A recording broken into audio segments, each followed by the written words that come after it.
ছোটবেলায় একটা গল্প শুনেছিলাম। একবার পার্বতীপুত্র গণেশ আর কার্তিকের মধ্যে একটা কম্পিটিশন হয়েছিল। যখন কথা বলা হয়েছিল যে গণেশ আর কার্তিকের মধ্যে কে সবচেয়ে দ্রুত আমাদের এই পৃথিবীর প্রদক্ষিণ করতে পারে, তখন কার্তিক গণেশের দিকে তাকিয়ে হেসেছিল। সে বলেছিল যে আমি তোমার আগে এই পুরো পৃথিবীর প্রদক্ষিণ করে নিতে পারবো।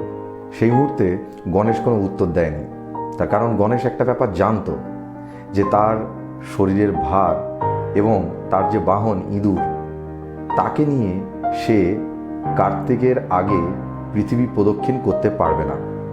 যাই হোক, সেই ঘটনার পরে কার্তিক তার বাহন ময়ূরের পিঠে চড়ে সারা পৃথিবীর প্রদক্ষিণে বেরিয়ে পড়ে। সেই মুহূর্তে গণেশজি একটা কাজ করেন, সত্যিই অবাক করার মতো।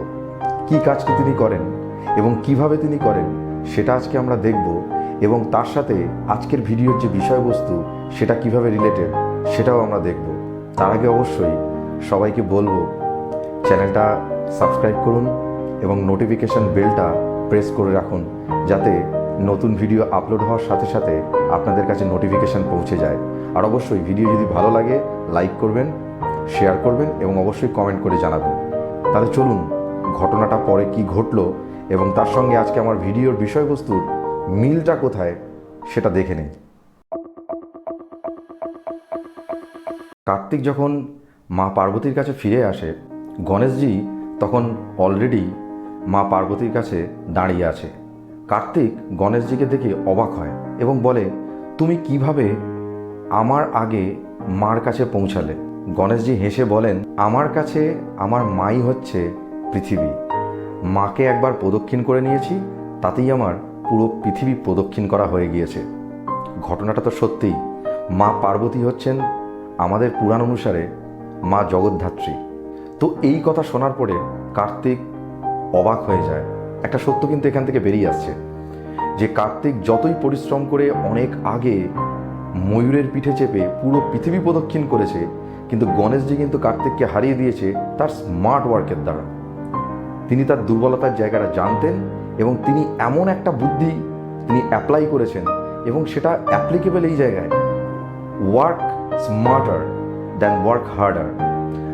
আমরা বর্তমান যুগে দাঁড়িয়ে যদি আমরা যে পরিশ্রমটা করছি সেটা যদি হার্ডওয়ার্কের জায়গায় স্মার্ট ওয়ার্ক না হয়, তাহলে আমরা কিন্তু আমাদের জীবনে সফল হতে অনেক বেশি সময় নিয়ে ফেলবো, অথবা সেই জায়গাতে আমরা হয়তো সফল নাও হতে পারি।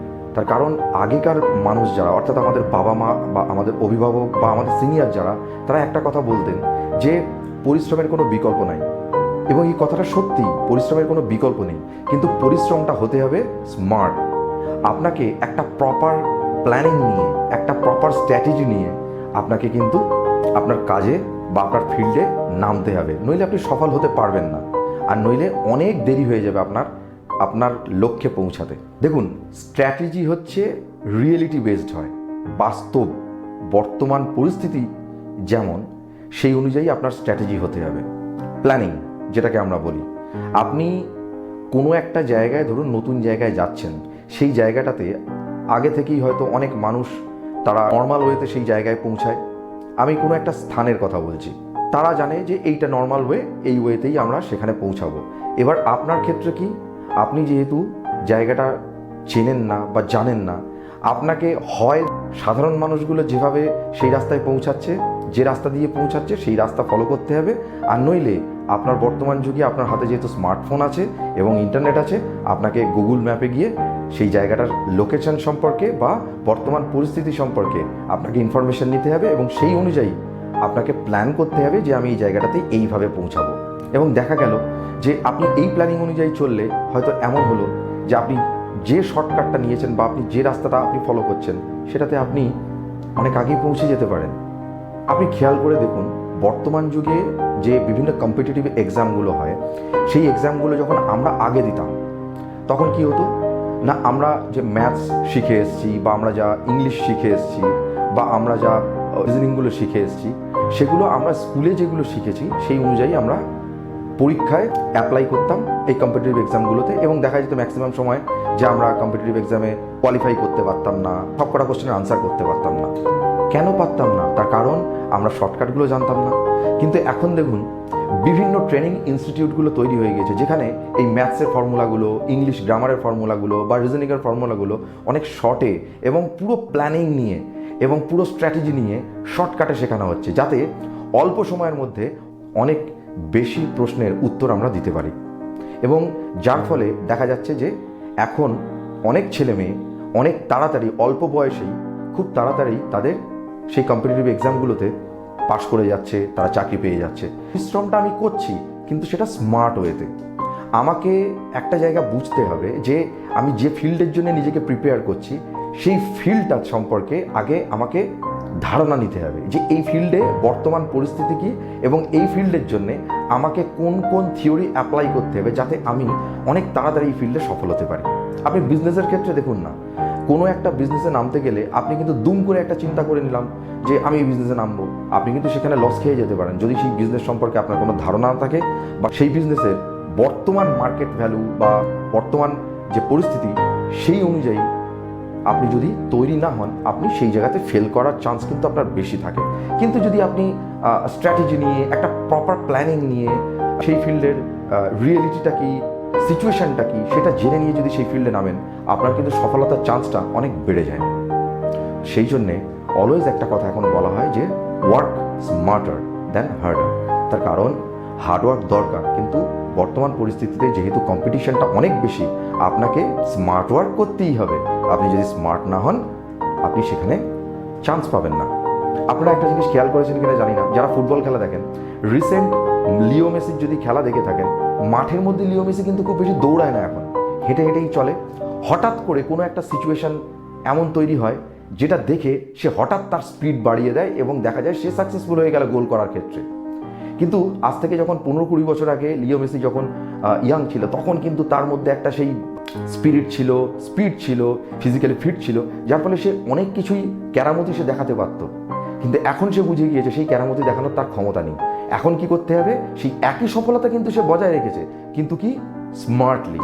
সে সারা মাঠে নিজের অবস্থা বুঝে, প্লেয়ারদের সিচুয়েশান বুঝে, মাঠের পরিস্থিতি বুঝে ঠিক মুহূর্তে বলটা নিয়ে তার যে ট্যালেন্ট এবং তার যে অভিজ্ঞতা, সেটাকে কাজে লাগিয়েই বলটা গোলের মধ্যে পাঠিয়ে দিচ্ছে এবং সফল হয়ে যাচ্ছে।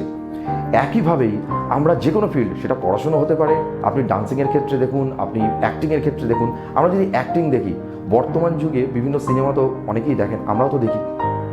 খেয়াল করে দেখেছেন কি, আমরা সেই অ্যাক্টরকে কিন্তু এখন বেশি পছন্দ করি যে কিন্তু খুব ন্যাচারাল অ্যাক্টিং করে এবং যার সাথে আমরা নিজেকে আইডেন্টিফাই করতে পারি। যে অ্যাক্টর একটু এক্সাজারেশন করে, আমরা কিন্তু তাকে ঠিক অতটা ভালো লাগে না, যে আমরা দেখেই বুঝতে পারি ইনি অভিনয় করছেন। কিন্তু যে স্মার্ট অ্যাক্টর, সে কিন্তু একদম যেটা ন্যাচারাল, তার মধ্যে যেটা ন্যাচারাল আছে, সেটাই কিন্তু সে অ্যাক্টিংয়ে ফুটিয়ে তোলার চেষ্টা করে এবং সেটাই আমরা পছন্দ করি।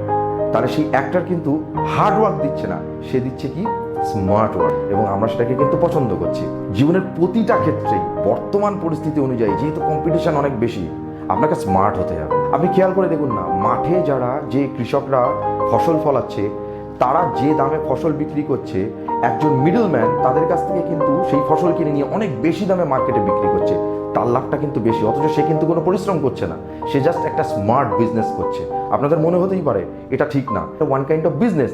সে কৃষককে তার ফসল ফলানোর একটা দাম দিচ্ছে এবং কৃষক তাতেই সেটাকে নিয়ে নিচ্ছে। এবার সেই মিডলম্যান সেই কৃষকের ফলানো ফসল সে অনেক বেশি দামে মার্কেটে বিক্রি করছে এবং তার থেকে অনেক বেশি লাভ করছে, যার ফলে কৃষকরা যে হার্ডওয়ার্ক করছে, সেই হার্ডওয়ার্ক অনুযায়ী প্রপার মূল্য পাচ্ছে না। অথচ একজন মিডলম্যান হার্ডওয়ার্ক অতটা না করে জাস্ট স্মার্টলি একটা বিজনেস করে অনেক বেশি সফল হচ্ছে।